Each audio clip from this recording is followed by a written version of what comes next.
องค์สมเด็จพระสัมมาสัมพุทธเจ้าผู้สูงร่ำขอนอบน้อมระลึกถึงคุณพระธรรมคำสอนของพระองค์ผู้สูงส่งขอนอบน้อมระลึกถึงคุณของพระสงฆ์สาวกของพระองค์ผู้ประเสริฐรวมก่อให้เกิดเป็นพระรัตนตรัยที่หมู่เฮาทั้งหลายได้กราบสักการะบูชามาจนทุกวันนี้และขอถวายความเคารพนอบน้อมไว้สามายังครูบาอาจารย์พระเถราเจ้าพระภิกษุสงฆ์สามเณรพระสังฆาธิการสงฆ์สมณศักดิ์บัณฑิตนักปราชญ์ท่านผู้มีความรู้ทุกรูปทุกท่านที่รับฟังและขอเจริญพรไปยังพ่อออกไม่ออกศรัทธาจอมพ่อโยมแม่พ่อหมอนแม่หมอนพ่ออุ้ยแม่อุ้ยปีปานะอาท่านผู้ฟังผู้มีบุญทุกท่านที่ติดตามรับฟังธรรมะยามแรงทางสถานีวิทยุขึ้นพระพุทธศาสนาขึ้นเพื่อการศึกษาพระพุทธศาสนาและวัฒนธรรม 104.5 เมกะเฮิรตซ์ออกจากห้องส่งวัดไฟหินอำเภอเมืองจังหวัดเชียงใหม่โดยความเมตตาของท่านอาจารย์พระครูสมุวิสุวัฒน์ปรกิจโจผู้อำนวยการสถานีวิทยุแห่งนี้มาด้วยดีตลอดและแห่งเครือข่ายหนึ่งนั้นก็คือขึ้นธรรมะสีขาวชาวประชาโดยการนำของท่านอาจารย์พระครูอภิวัตรวัฒนวิกรม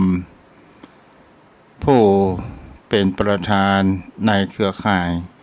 ขึ้นธรรมะสีขาวได้ส่งลิงก์ได้ก็ลิงก์และส่งลิงก์ไปยังในเครือข่ายของขึ้นสีขาว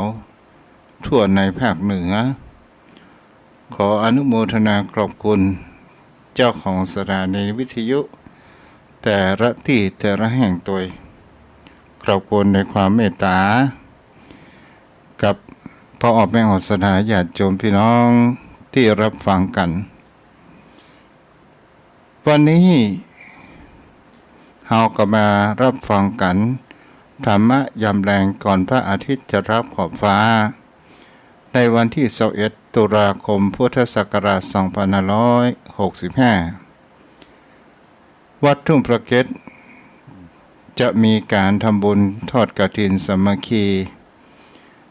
ในปีนี้ก็คือตรงกับวันที่23ซึ่งเป็นวันอาทิตย์ศรัทธาญาติโยมโยมพ่อโยมแม่ท่านผู้ฟังที่รับฟังอยู่ก็อยากจะทำบุญผ่านทางบัญชีธนาคารก็สามารถที่โทรมาสอบถามหลังไมค์ในการออกรายการเสร็จเรียบร้อยศรัทธาญาติโยมทั้งหลายเป็นสิ่งวันนี้เขาก็จะมาจากันเกี่ยวกับคติธรรมตลอดจนถึงเรื่องนานาสารพันเป็นสิ่งที่ก่อให้เกิดแห่งคำว่าปัญญาเกิดขึ้นสุตตมยปัญญาอันเกิดจากการฟังโยมพ่อโยมแม่ที่เปิดวิทยุรับฟังอยู่บางท่านก็คงอาบน้ำอาบท่าสับเสร็จเรียบร้อยก็คงมานั่งฟังรายการธรรมะบางท่านนั้นก็คงทำอาหารการกินกันอยู่บางท่านกำลังนั่งกันกินข้าวบางคนก็เข้านอนแล้วก็รับฟังกันจะนอนฟังนั่งฟังหรือรับฟังอย่างใดก็คือฟังวันนี้เราก็มามาจ๋าต่อเมื่อตะวันนี้โยมพ่อโยมแม่วันนี้นั้นจะเกี่ยวกับแห่งคำว่ารักธรรมที่เปิ้นเขาว่าเป็น แนวทางของที่องค์สมเด็จพระสัมมาสัมพุทธเจ้านั้นได้วางไว้รับธรรมคำสอนของพระพุทธองค์นั้นมีแห่งคำว่าต้นเหตุและสาเหตุแห่งคำว่าทุกสิ่งทุกอย่างมันมาจากคำว่าเหตุเหมือนกันทั้งหมดสรุปแล้วนั้นก็คือแห่งคำว่าอริยสัจสี่นั่นเองศรัทธาญาติโยมทั้งหลายรับธรรมสิ่งที่เราจะควรน้อมเข้ามาพิจารณาเพื่อที่จะทำความสงบแห่งจิตใจของผู้คนเหล่านั้นเพื่อมันเกิดขึ้นที่พระองค์นั้นได้ค้นมาให้ตนตัวของผู้คนเราได้รับทราบในสิ่งที่ต้นเหตุแห่งปัญหาต่างๆที่มันเป็นแห่งเขาว่าสมุทัยที่พระองค์นั้นเน้นนักเน้นหนาว่าต้นเหตุแห่งความวุ่นวายเดือดร้อนปัญหาชีวิตต่างๆนานาตลอดจนถึงการอุปทานความยึดมั่นถือมั่นนั้นมันเกิดมาจากไหนตัวต้นเหตุที่มันทำให้เกิดแห่งความทุกข์นั้นก็คือคำว่าตัณหานั่นเอง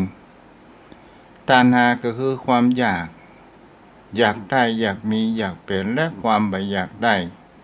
ในแห่งคำว่ากองขันธ์ทั้งห้าที่ตุเจ้าได้สรุปไปในตอนท้ายขันธ์ห้าเป็นสิ่งที่เราจะมากันวันนี้ต่อและเราจะไปดูแหมถ้ามีเวลาก็จะจาลงไปหลายอย่างศรัทธาญาติโยมทั้งหลายบางท่านบางคนโยมพ่อโยมแม่ก็ยังบ่เข้าใจคำว่าขันธ์ห้ามันเป็นอย่างไรลักษณะมันเป็นอย่างไรตุขันธ์ห้าขันธ์ตักน้ำกาหรือว่าเป็นขันธ์สีทองเป็นขันธ์เงินขันธ์ทองกะขันธ์อย่างไรขันธ์ห้าเนี่ยก็เป็นสิ่งที่เราจะเห็นได้ว่าขันธ์ในที่นี้ก็หมายถึงคำว่ากรองหรือว่ากองก็คือเป็นสิ่งที่ก่อให้เกิดแห่งเขาว่าทั้งความสุขและความทุกข์มันก็มีอยู่ในขันธ์ทั้งห้าและก็เป็นสิ่งที่ผู้คนเราทั้งหลายคำว่าขันธ์ห้าก็คือที่มันเป็นตัวกระทำให้ผู้คนเราจะเป็นสุขก็ได้จะเป็นทุกข์ก็ได้บางครั้งบางคราวเราจะเห็นได้ว่าเรารักสุขแต่เมื่อทุกข์เกิดมาเราผักใส่ไร้ส่งมันก็ยิ่งมีความทุกข์ตลอดไปบางครั้งบางคราวคนเราวิ่งหนีแห่งความทุกข์แต่เราจะอยากวิ่งหาแห่งความสุขเราจะหันได้ว่าเราหันอย่างเป็นสิ่งที่เป็นทุกข์เราก็จะทดถอยและเราก็จะวิ่งหนีมันเราพยายามเจอกับมันนั่นเองแต่สิ่งที่คนเรานั้นอยากแสวงหานั้นก็คือความสุขและก็เป็นสิ่งที่ผู้คนเราทั้งหลายจะหันได้ว่าความจริงของสัตว์บนโลกใบนี้ตลอดจนถึงมนุษย์ของผู้คนเรามันก็เกิดขึ้นแห่งเขาว่ากองแห่งทุกข์หาความสุขประเจอศรัทธาญาติโยมทั้งหลายเราจะหันได้ว่าคนเรานั้นกองอยากจะได้มีความสุขแต่เราหาความสุขนั้นบ่เจอเป็นสิ่งที่ผู้คนเราเจอแต่แห่งความทุกข์อยู่มากมายนั้นเกิดขึ้นโดยเหตุประการเช่นนี้เนี่ยเป็นสิ่งที่พระองค์นั้นจึงได้หันว่าแนวทางแห่งการปฏิบัติของอุทกดาบทอาราธดาบทนั้นเป็นเพียงแค่การสงบระงับแห่งกิเลสตัณหาเรียกว่าสมาบัติรูปธรรมเป็นทางด้านรูปฌานสี่อรูปฌานสี่ศรัทธาญาติโยมทั้งหลายเราก็ลองมาดูแห่งเขาว่าผู้คนเรานั้นอยากจะมีความสุขแห่งจิตใจเหมือนกันทุกคน ทุกคนนั้นบ่อยากจะมีความทุกข์บ่อยากจะได้ความทุกข์นั้นเกิดขึ้นแต่ทำไมเรายังบ่แสวงหาความสุขทำไมผู้คนเฮานั้นมีความรังเกียจความทุกข์จุ่มมากมายเฮายิ่งพักใส่มันก็เหมือนกับว่ามันจะวิ่งเข้ามาหาตนตัวของเฮานั่นเองเฮาก็ลองมาดูสังเกตอย่างกับบุคคลมีการทะเลาะวิวาทกันเฮายิ่งห้ามมันก็ยิ่งยุตีกันติกสถานญาติโยมทั้งหลายตลอดจนถึงเฮาพอสัตว์แสนรู้อย่างเช่นสุนัขสถานญาติโยมทั้งหลายเฮาจะอ่านได้ว่าสุนัขเวลาที่มันเคืองกันและมันมีความโกรธกันมันคบกันถ้าว่าถึงเฮาจะเป็นเจ้าของอย่างใดก็ตามมันก็บ่ไว้ใดๆทั้งสิ้นมันก็พยายามที่จะเอาชนะฝ่ายตรงข้ามด้วยพละกำลังนั่นเองและสิ่งเหล่านี้เป็นสิ่งที่ผู้คนเฮาทั้งหลายจะหันได้ว่าแต่เฮาไปแสวงหาความสุขเป็นสิ่งที่มีความจำปอมและมันเป็นสิ่งที่มันมามีถาวรแน่นอนมันยังมีคำว่าเปลี่ยนแปลงถ้าบุคคลเฮานั้นเข้าใจในเรื่องแห่งคำว่ากองแห่งทุกข์เป็นที่ถ้าเฮาเข้าใจในปัญหาชีวิตและจะทำให้เฮานั้นมีสติปัญญานั้นเกิดขึ้นกองแห่งทุกข์หรือว่าขันธ์ทั้งห้าเนี่ยโยมพ่อโยมแม่จะเป็นสิ่งที่เฮาจะหันได้ว่าเฮาเวียนว่ายตายเกิดบ่รู้จักจบจักสิ้นเฮาก็มาปะขันธ์ทั้งห้าทุกภพทุกชาติถ้าเฮายังบ่ถึงแห่งความหลุดพ้นสัทธาญาติโยมทั้งหลายถ้าเฮามีความยึดมั่นถือมั่นในขันธ์ทั้งห้าถ้าเฮาบ่พิจารณาโดยการท่องแท้ทั้งด้านกายและจิตใจของผู้คนเฮาก็ตามแต่ถ้าว่าเฮาพิจารณาดูแล้วว่าทุกสิ่งทุกอย่างในสิ่งที่มันเกิดขึ้นมันมีความแน่นอนมันก็ต้องมีการเปลี่ยนแปลงและมันก็มีแห่งเขาว่าแก่นสารบ่สามารถที่จะบังคับบัญชาได้มันก็เหลือแต่ความว่างเปล่านั้นเกิดขึ้น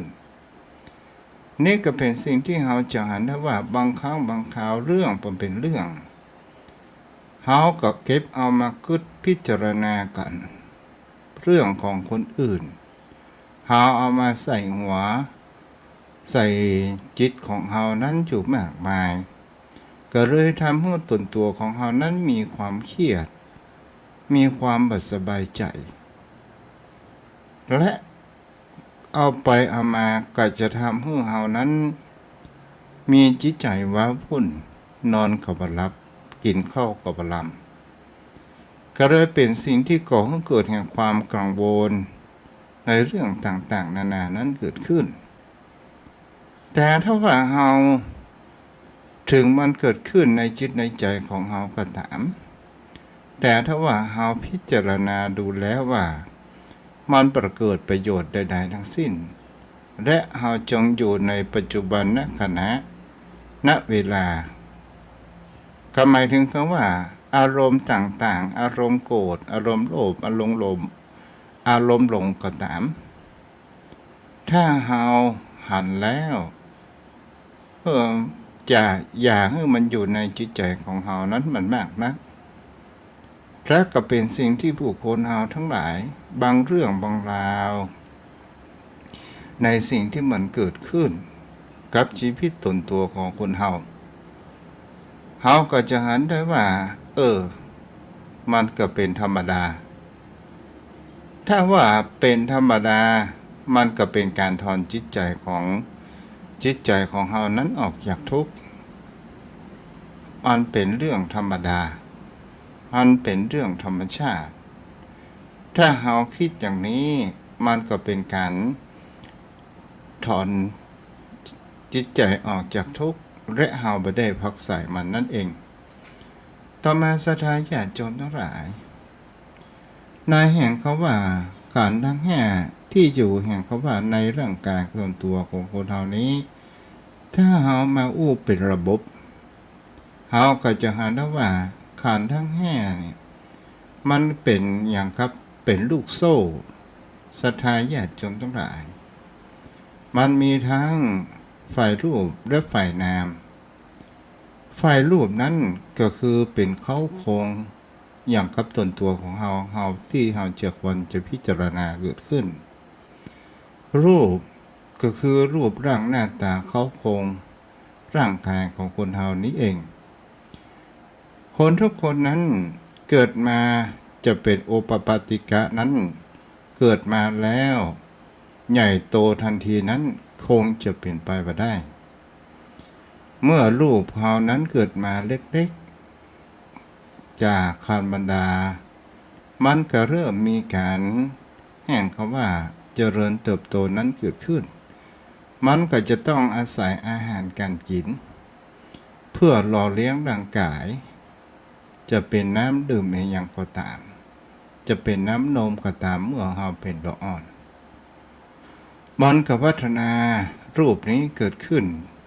แต่รูปนี้เนี่ยหรือว่า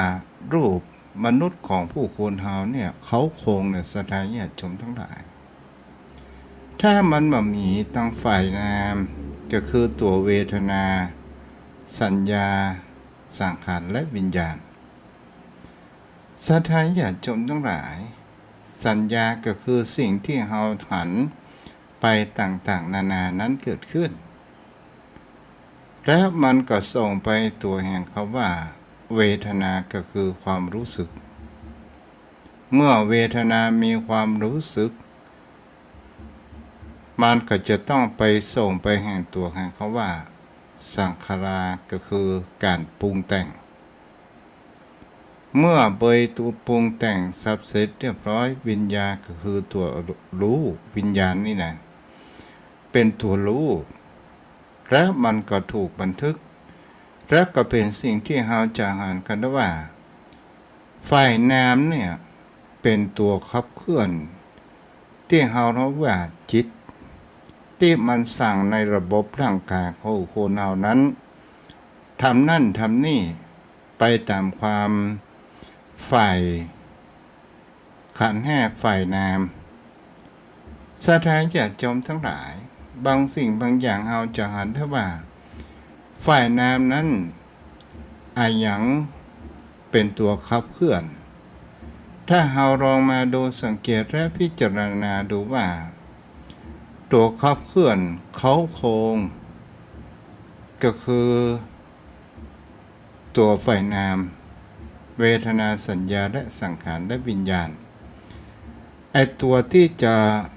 ก่อให้เกิดระบบแห่งจิตใจหรือว่าความคิดของเราต่างๆนานานั่นคือมันจะต้องอาศัยเหตุเป็นสิ่งที่เกิดนั่นก็คือรูปจะเป็นรูปก็ตามจะเป็นเสียงก็ตามจะเป็นกลิ่นก็ตามลิ้มรสก็ตามสัมผัสก็ตามมันก็เป็นตัวถ้าเฮาอู้เป็นระบบก็คือเป็นตัววัตถุดิบที่ส่งเข้ามาสู่ร่างกายของคนเฮาและตัวเวทนาตัวสัญญามันก็เริ่มทำงาน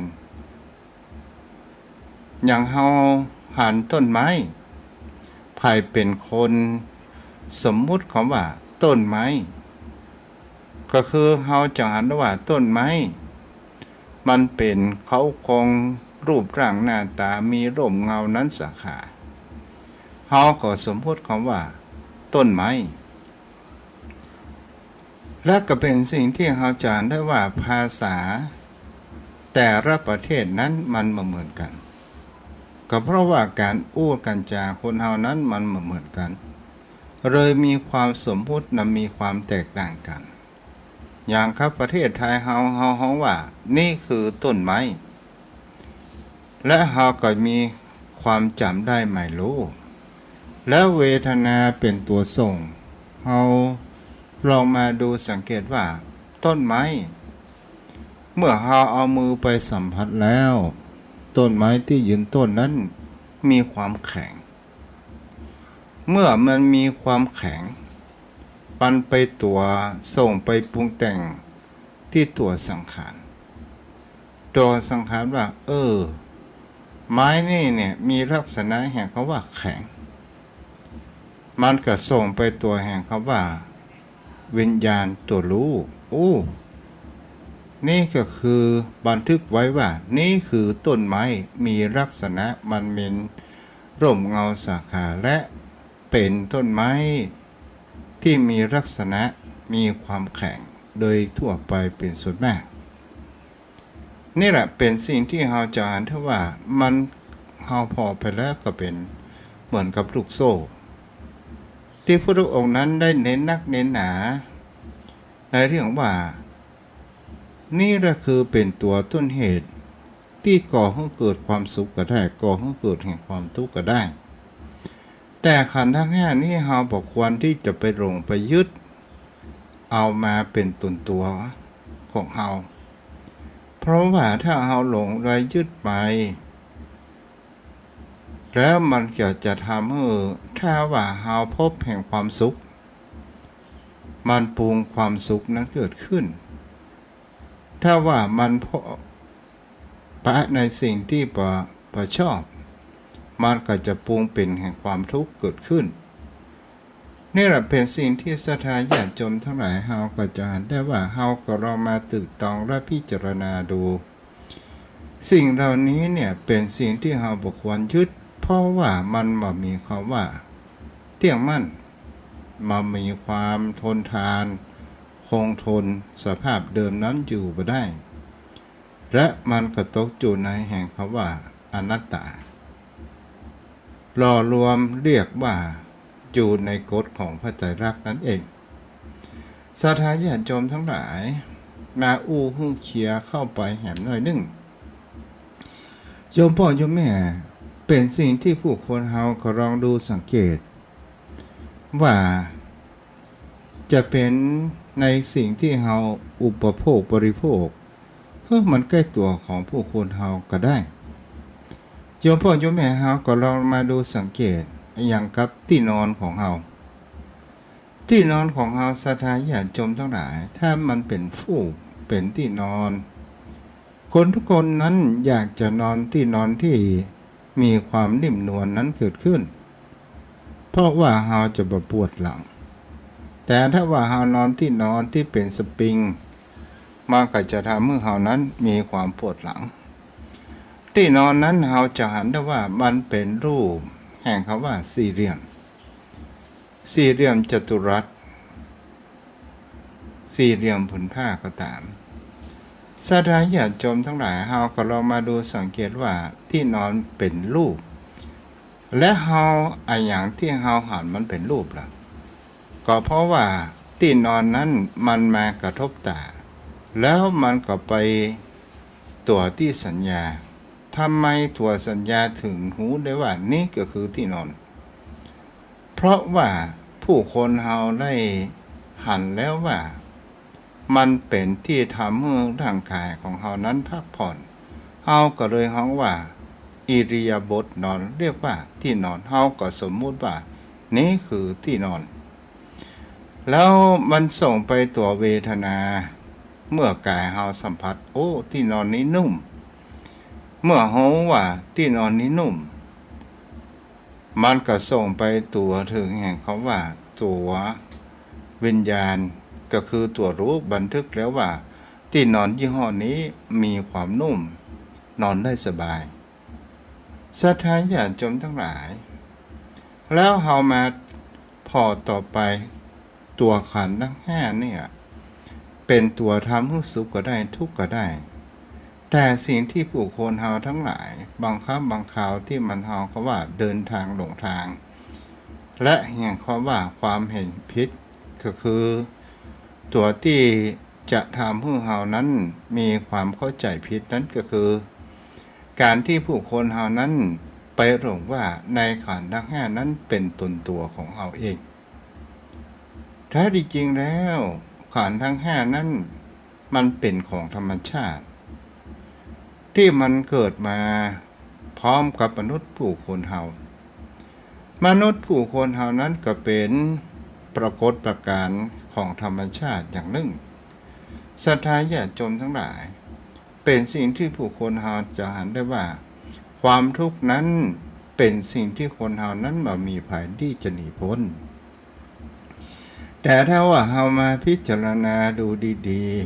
ๆเฮาจะมองความทุกข์เพื่อมันเป็นมิตรและเฮาก็จะก่อให้เกิดแห่งความสุขความสบายใจหมายถึงเขาว่าเมื่อเฮารู้ทันในสิ่งที่มันเกิดขึ้นกับชีวิตและร่างกายตนตัวของผู้คนเฮานั่นเองและเฮาก็จะเห็นได้ว่าและที่จริงแล้วมันเป็นเรื่องธรรมดามันเป็นเรื่องธรรมชาติเจ้าพ่อเจ้าแม่ภายพ้องประผ่านการเป็นละอ่อนภายพ้องประผ่านเป็นวัยรุ่นภายพ้องประผ่านแห่งความวัยทำการทำงานและเป็นวัยผู้สูงอายุคนทุกคนก็จะต้องเจอสิ่งเหล่านี้จะเป็นความเจ็บได้ป่วยต่างๆนานามันมีใครสักคนที่จะหลุดพ้นไปได้ตั้งแต่เกิดมาจนถึงชราบ่เคยเจ็บเป็นอะไรอย่างบ่เคยเมื่อยบ่เคยไข้บ่เคยเจ็บหัวอะไรอย่างต่างๆนานาคงจะไม่มีในโลกแม้กระทั่งตนตัวของพุทธองค์เองก็ยังประสบเกิดขึ้นคำว่าพยาธิคำว่าแก่เล่าศรัทธาญาติโยมทั้งหลาย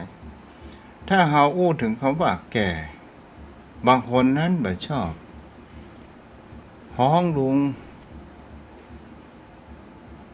ห้องสุนัขเสียดีกว่า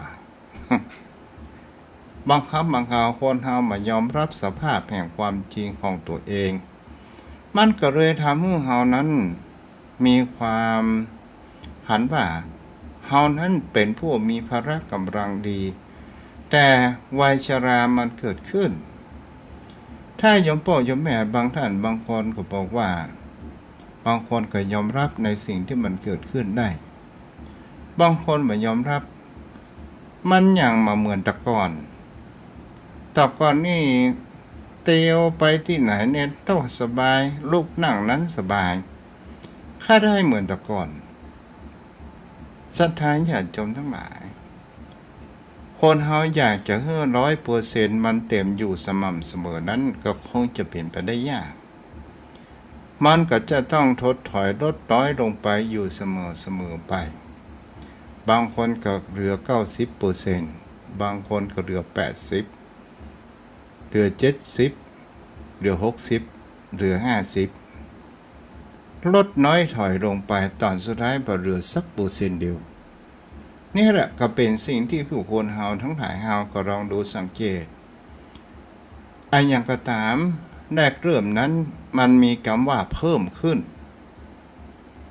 พออยู่นานๆไปมันก็มีแห่งคำว่าลดลงตัวเพิ่มนั้นเป็นสิ่งที่เฮาจะเห็นได้ว่าอายุของเฮานั้นเพิ่มแต่ความลดลงก็หมายถึงแห่งคำว่าตัวร่างกายสังขารของคนเฮาจะเป็นทางด้านสินจำสายตาหูอย่างเฮาก็ตามลดลงไปก็เป็นสิ่งที่เฮานั้นจะเห็นได้ว่าถึงเฮาจะกลัวตายอย่างใดก็ตามแต่คนทุกคนก็บ่สามารถที่จะหลีกพ้นนี้ได้ถ้าว่าเฮาเข้าใจมันแล้วเฮาจะบ่มีความหวาดสะดุ้งเกิดขึ้นที่มันจะเกิดขึ้นและก็เป็นสิ่งที่ผู้คนเฮานั้นถ้าเฮาเข้าใจแล้วว่าสิ่งเหล่านี้นั้นเป็นของสมมุติไปเสียทุกเรื่องและก็เป็นสิ่งที่สมมุติเกิดขึ้นบนโลกใบนี้หลายสิ่งหลายอย่างเช่นเฮาสมมุติกระดาษที่เป็นสตุ้งสตางค์สถานญาติโยมทั้งหลายก็ลองพอถ้าเฮาเอาโยนเข้าไฟมันก็เหมือนกับว่ากระดาษแผ่นหนึ่งแต่กระดาษนั้น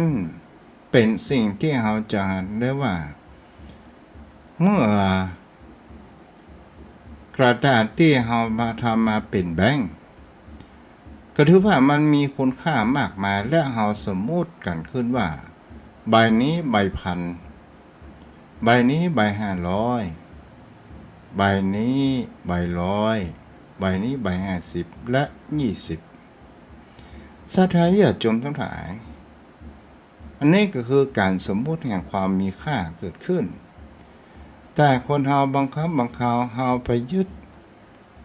มากทำให้จิตใจของเฮานั้นมีความทุกข์อยู่มากมาย และเฮาตกเป็นทาสของมัน อย่างเช่นมีไฟไหม้บ้านและทรัพย์สินอันมีค่าคือสตุ้งสตางค์อยู่ในบ้านไฟกำลังคุกโหมอยู่มากมายแต่คนเฮานั้นบ่ได้คิดชีวิตของตัวเองบ่ได้มีขาดสติก็เลยหล่นเข้ากองไฟเพื่อที่จะไปเอาสตางค์แต่บังเอิญออกมาบ่ได้ก็รวดไฟครอบตายไปเสียแต่ถ้าว่าบุคคลผู้มีสติเล่าผู้มีความฉลาดไฟเหล่านั้นถึงมันจะไม่ทรัพย์สินหมดไวก็ตามแต่เฮายังเหลือชีวิตเฮายังเหลือปัญญาเฮายังเหลืออวัยวะทั้ง32ประการนั้นครบจุสิ่งเหล่านี้เป็นสิ่งที่เฮาจะได้ว่าเงินทองนั้นเป็นสิ่งที่เฮาบังคับบางคราวเฮาก็เรามาตึกตองดูดีๆอย่างกับจมพ่อจมแม่เมื่อเฮาหนุ่มๆนั้นเมื่อเฮามีวัยอยู่ตั้งแต่70ลงมาเฮาก็มีความหวังว่าเฮาอยากจะมีทรัพย์สินเงินทองเป็นเศรษฐีเหมือนกับเปิ้นศรัทธาญาติโยมทั้งหลายเมื่อเฮามีความต้องการอย่างนั้นและเฮาก็ได้ทำการทำงานเกินภาระกำลังเปิ้นนอนเฮาบ่ได้นอนเปิ้นกินอิ่มเฮาก็บ่ได้กินอิ่มเปิ้นสนุกสุขเสริญกันในวันส่งท้ายปีเก่าต้อนรับปีใหม่เปิ้นได้อยู่ครอบครัวกันเฮาก็บ่ได้อยู่เฮาเมาแต่เอาทรัพย์สมบัติต่างๆนานาเฮาลองมาพิจารณาดูดีๆว่าเมื่อเฮานั้นมีวัยแก่ชราเกิดขึ้นมาและก็เป็นสิ่งที่จารย์ว่ากูหาเงินไว้มากมายทำไมวะเอาไว้ใช้จ่ายกูก็กินข้าวไปให้พอดีถ้ากูมีจิตใจอยากจะสร้างบุญกุศลก็เป็นสิ่งที่ว่าสละทรัพย์ไปเพื่อกระจัดความตนีบางท่านบางคนนั้นมีความตนีก็คือทรัพย์สินเงินทองต่างๆนานาใบอยากจะให้ลูกให้หลานปั่นให้ไผ่ใดๆทั้งสิ้น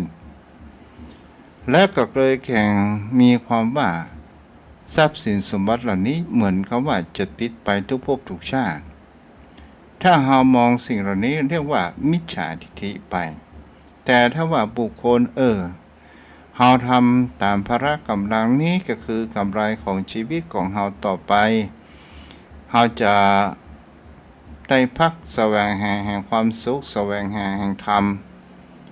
ตามภาระกำลังของตนตัวของเราพิจารณาไปก็จะเห็นได้ว่า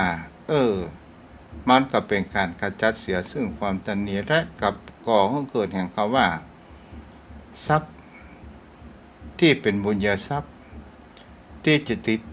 เฮาไปทุกภพทุกชาตินั่นเองชมพ่อชมแม่วันนี้ขันธ์ทั้ง5นี่ก็ยังบอกเข้าในสู่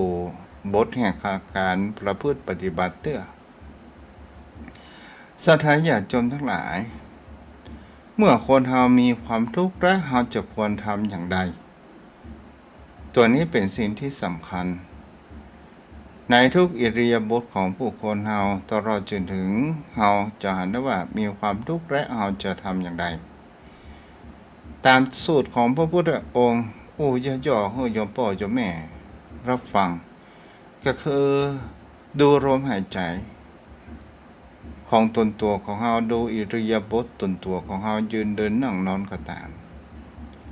ดูลมหายใจเข้าออกของเราโดยการที่เอาสตินั้นไปอยู่กับลมจะเป็นยุบหนอพองหนอหรือว่าพุทโธหรือว่าอะไรอย่างก็ตาม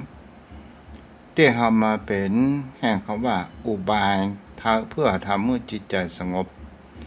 นั่นก็หมายถึงว่าเขาว่าทำให้จิตของเรานั้นบ่วอกแวกเมื่อจิตของเรานั้นมีความมั่นคงจะเป็นอันยังพ่องล่ะ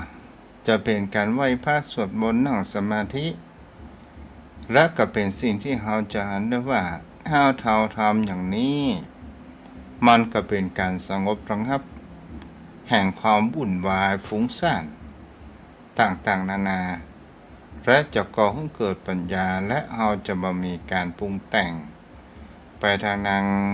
ด้านแห่งคำว่าอุปทานมากมายคงจะเป็นในวันอาทิตย์หน้าเนาะโยมพ่อโยมแม่วันนี้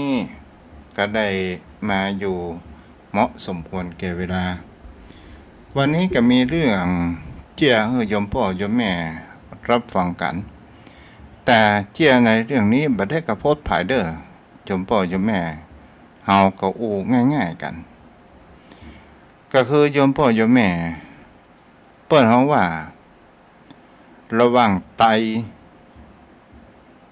กับคนยางศรัทธาญาติโยมทั้งหลายมันมีอยู่หันเรื่องหนึ่ง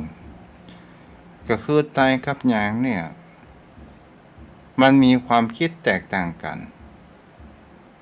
ยางก็คือคนชนเผ่าหนึ่งที่เป็นมนุษย์ผู้คนเฮาเหมือนกันและไตก็คือชนเผ่าหนึ่งก็หมายถึงบุคคลเฮานั่นเอง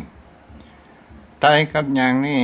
บังเอิญไปกินข้าวด้วยกันศรัทธาญาติโยมทั้งหลายก็ได้กินข้าวด้วยกันซับเสร็จเรียบร้อยไตนั้นกินข้าวแล้วก็จะต้องกินน้ำแต่ยางนั้นกินข้าวบ่กินน้ำก็มีคนโดยถามว่าป้อเสี่ยวยังได้ว่าบ่กินน้ำจะไปกินน้ำนี่หยังคนตายน่ะมันง่าวกินน้ำมันก็กัดไงกินน้ำมันก็กัดเนาะอย่างนี้กินข้าวแล้วบ่กินน้ำมันบ่กัด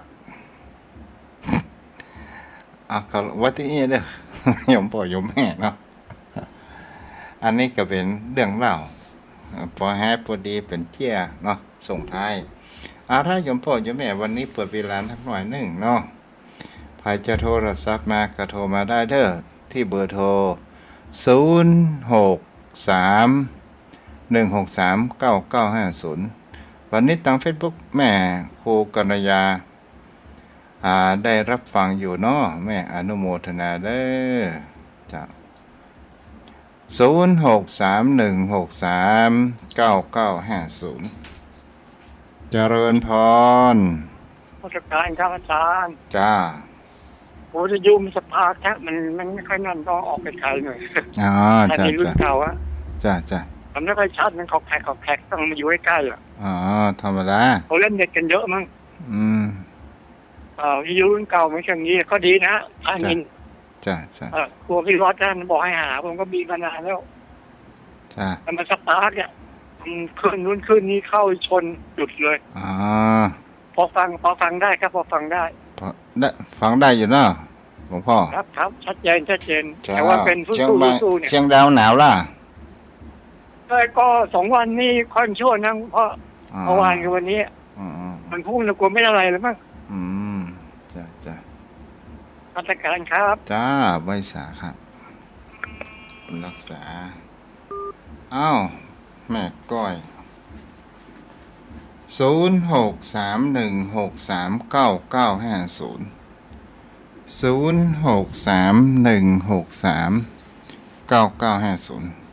0631639950 เจริญพรแม่ก้อย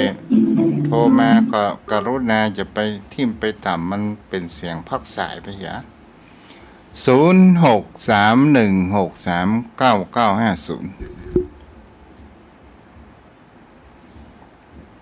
ท่านใดจะโทรเข้ามาโทรมาได้เด้อเจริญพรเจ้าคอยฟังอยู่นะเจ้าเจ้าเจ้าโปรดรักษาได้แม่เด้อเจ้า0631639950อนุโมทนาบุญกุศลเด้อจอมพ่อเจ้าแม่ที่ได้ร่วมทำบุญตันกฐินเจ้าประชาสัมพันธ์อนุโมทนาในวันจันทร์ที่96เนาะ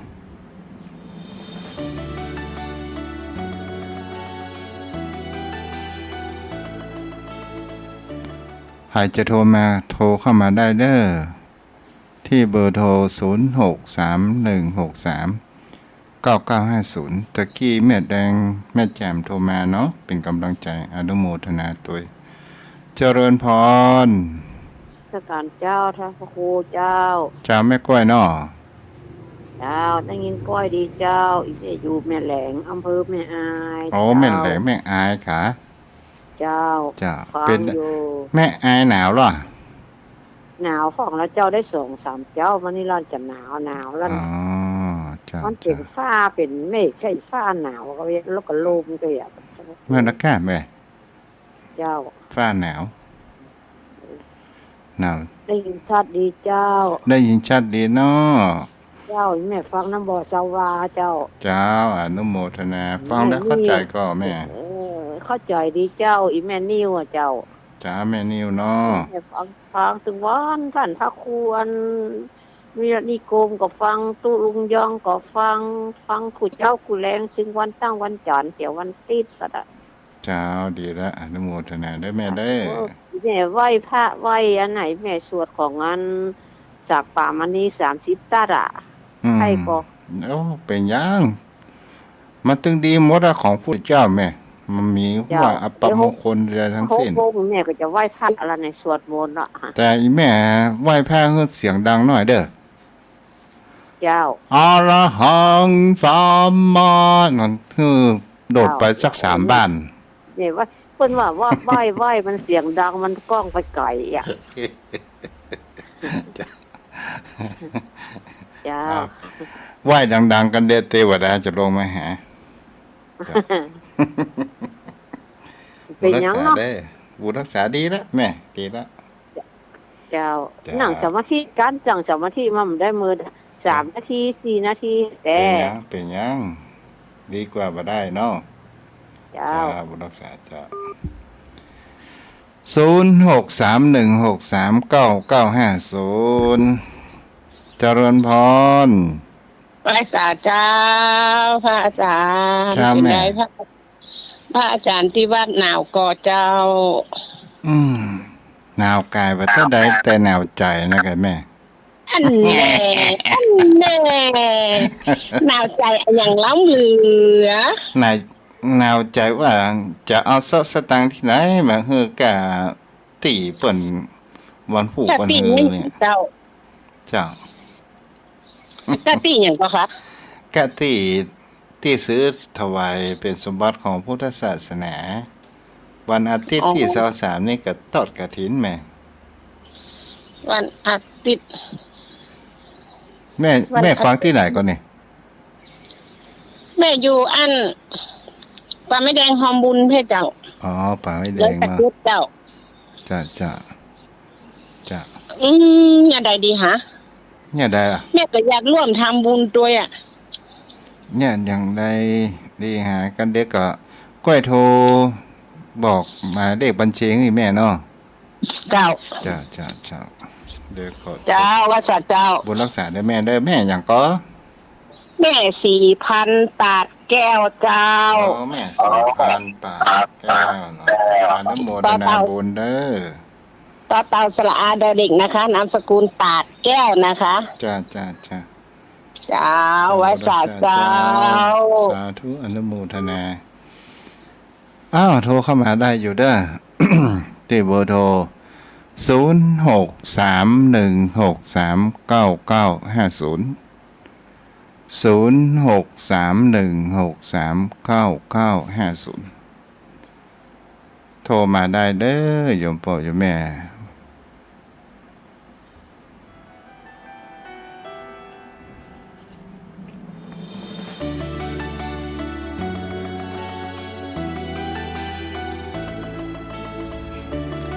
เจริญพร เจ้าไว้สาเจ้า เจ้าแม่ เป็นกำลังใจเนอะโทรจากบ้านตรงโป่งบ้านห้อง โอ้อยู่บ้านโฮ่งเนาะ เจ้าบ้านห้อง บ้านโฮ่งนี่มันน้ำบดีท่วมกับมันโฮ่งแม่ มันท่วมเป็นตี้พระอาจารย์มันท่วมเป็นตี้อ่ะ ที่ไหนตามมันก็ท่วม แต่มันท่วมหน้าปีเนี้ย กันนาเหมือนกับนาโฮ่งนะครับเนาะ เออชื่อมันมาได้มันก็มีบ้านดอนก็มีเจ้า อ๋อแล้วว่า นะ นะ หมดเนาะน้ำไม่ลี เจ้าดีละโอ้เล่นกันบันไดเด้อแม่เด้อ เจ้าเป็นกำลังใจเนอะพระอาจารย์ เจ้าเป็นจะได้พ่อบ้านโฮ่งหนาวก็ อ๋อเริ่มหนาวมาน้อยๆนะเจ้า เย็นๆเมื่อเจ้า โอ้ดีเนาะอากาศสบายไม่เจ้าเนาะ เจ้า เจ้าดีละ เจ้า บุ เป็น ญ กำลังใจเจ้า บุ ไว้ ญรัก สา ษา เจ้า เด้อ เจ้า 0631639950 เจริญพร แม่ปิดวิทยุอูดดังโทรศัพท์แม่ มันเสียเวลาเพื่อไหน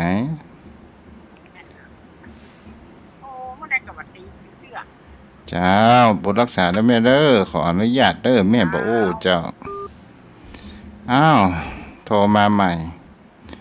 0631639950 พ่อหนานสายันไปตังใดเนาะ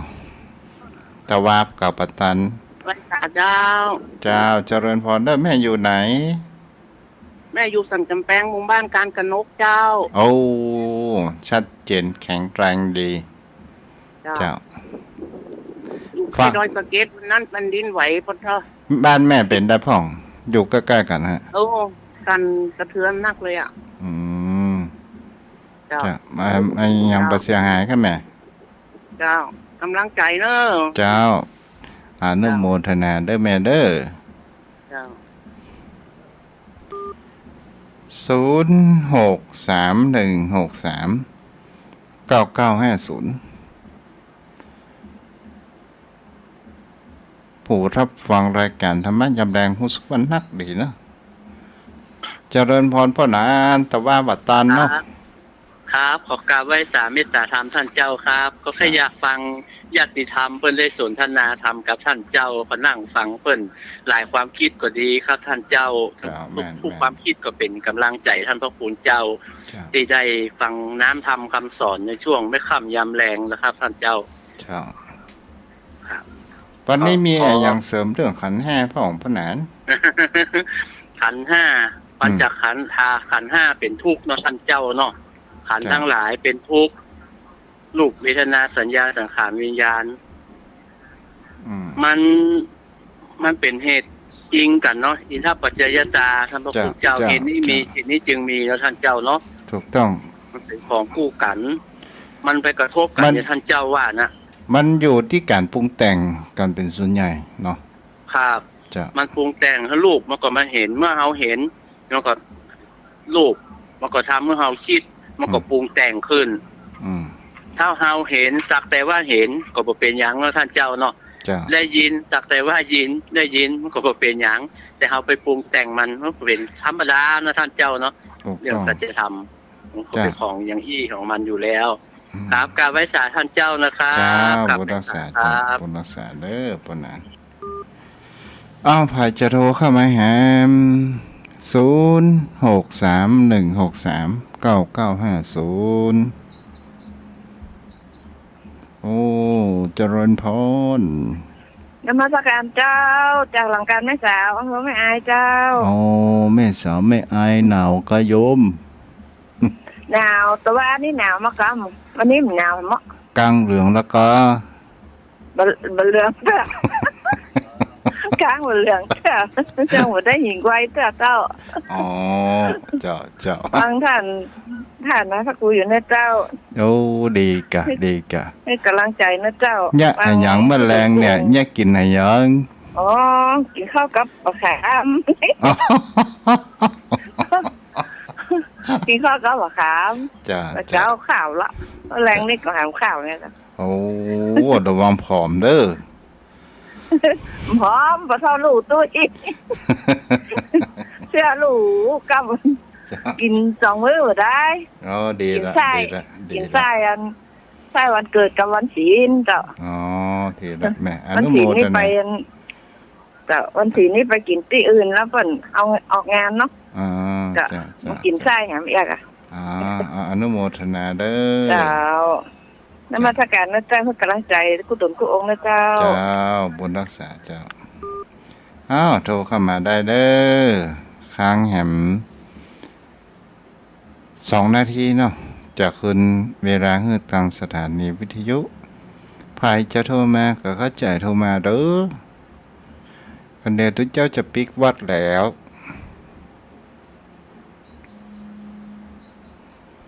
เจริญพร ไหว้สาเจ้า เจ้าแม่อยู่ไหน อยากแม่ตัวคำไม่งอนขี้เล็กเจ้า แม่งอน ต่างนะ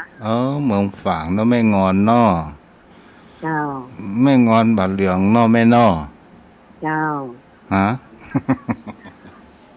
เอาแม่อหย่างอู้จากกับทุกเจ้าของปันนี้พี่น้องเมืองฝาง ฟั ตั้ ง งแต่ตอน เจ้า แม่กา ฟั สาง ย ตลอดเจ้า โอ้เจ้าฟังแล้วเป็นไรพ่อง ใครเครียด มี ที ความ เนาะ คิดนะเจ้ามีความคิดมีสติหลายอย่างเจ้า เจ้าดีอันที่แท้กับแท้นะแม่อันที่เล่นกับตุ๊กก็เล่นตั้งตายเหมือนกันเด้อแม่ เจ้า เพื่อคลายเครียดทำแม่เนาะ เจ้า จะแปลว่าทุกเจ้านี่เป็นผีบ้าอีเด้อ ดีแล้วเจ้า เจ้าบุญรักษา เจ้า เด้อ ฟังเจ้า เจ้าบุญรักษา ไหว้สาเจ้า เจ้าอ้าวขอคำสาย1 สายสุดท้ายครับเนาะสายสุดท้ายเด้อโยมพ่อโยมแม่ที่แท้เฮาก็มาฟังกันใหม่ วันเวลาเปลี่ยนแปลงไปแฮมบักกี่มื้อกี่วันก็จะสิ้นปีแฮมแล้วเนาะ65จะรอดหรือบ่รอด มันเป็นเรื่องของอนาคตเจริญพร ไหว้สาเจ้าอาจารย์ไม่ฟังอยู่เนาะ จ้าแม่อายหยาแม่ปีดวิทยุฮือตู้ตัวยเด้อ เจ้าแม่ของแก้วที่เพิ่งโบนได้มาแจมเจ้า โอ้แม่ของแก้วเนาะเจ้าอนุโมทนาเด้อแม่แจ่มหนาวก็ เริ่มจะหนาวแล้วเจ้าอาจารย์ แม่แจ่มนี่กลางบ่เหลืองเนาะ เจ้า เจ้า จ้าแม่กินข้าวแรงแล้วกะ ไม่กินแล้ว กินข้าวกับอาชอง แกงบักขนุน อ๋อแกงขนุนดีกะของกินบ้านเฮาตำจะเบิดเนาะ เจ้า เจ้าบุญรักษา ไม่ ด้วยแม่ กว้า เด้อ งเนี่ยเปิดกำลังใจให้เด้อท่านอาจารย์ เจ้าบุญรักษาเจ้าเอาละติดหน้าเฮาเข้ามาอยู่กันใหม่เนาะโยมพ่อโยมแม่วันนี้ไว้เพียงเท่านี้เด้อเวลาหมดเวลาบุญรักษาเหมือนกันทุกผู้ทุกคนอายุวโนสุขังพลัง